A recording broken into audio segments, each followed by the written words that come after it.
We started VAD this year, and though we have a very experienced team in the market, we obviously use GITEX to just reconnect with our contacts, meeting our partners, building the relationships, increasing our visibility, of course. So GITEX is a perfect opportunity for this because we have people coming even from overseas, which is great. Not just the partners from Dubai, but even from Saudi Arabia, from Kuwait, from obviously Bahrain and Oman.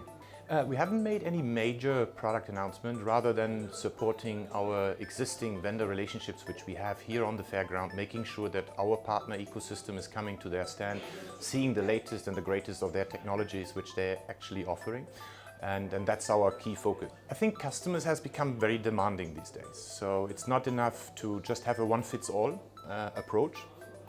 You should really look out for very new, innovative and even sometimes disruptive solutions. Customer wants it very tailor-made. They have specific applications who have specific challenges, and for that you need to put the right infrastructure in place. And there are so many opportunities out there, so many new great technologies, and they give you a lot of opportunity as a reseller itself. So don't tie yourself just into, let's say, one vendor. Try to be a little bit vendor agnostic, as they use the term these days. And I think GITEX is great, obviously, to sniff around and explore new stuff. The challenges we see, obviously, in the market is that we see something which we call now the new normal. I think geopolitically you can see what's happening in the Middle East. I think people shouldn't expect things to go better by oil prices going back to $100 and then governments having huge budgets again to actually spend those. So I think we should all accept that this is the new normal. We won't see, let's say, massive double-digit growth rates anymore. So we need to work with what we have. And that is actually a challenge, at the same time, obviously, an opportunity.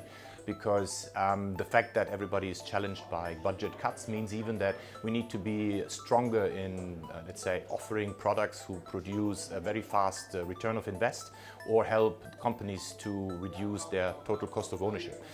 And these are the main challenges at the moment because we are in a transition right now, and that will obviously take some time, but let's accept it as the new normal, as they call it. We're actually building a strong portfolio now on the security side as well. Obviously, it's very prominent. I think it's a race, actually, when you look into it. There are always bad guys somewhere, and data has become so important for people to gain a competitive advantage over others. So you need to protect this. So data has become actually one of the key assets within a company.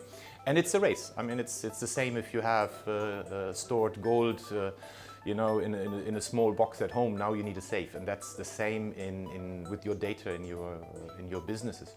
So how do we cope with this? You need to have very smart people knowing what's happening out there in the market, and you need to always speak to a lot of vendors who are offering new technologies, evaluate them.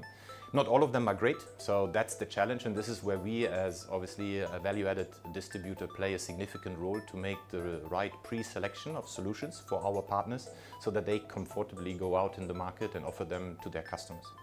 Future plans for us is like we're well established now here in the UAE and many of the Gulf countries. So we actually having now our full-fledged operation in Saudi Arabia as well. So our legal entity is established, and we're obviously quite keen to move into Saudi Arabia as well, probably beginning of next year. We already do business in Saudi Arabia with our partners and our vendors, but we obviously want to focus more on this very important market in the Middle East as well.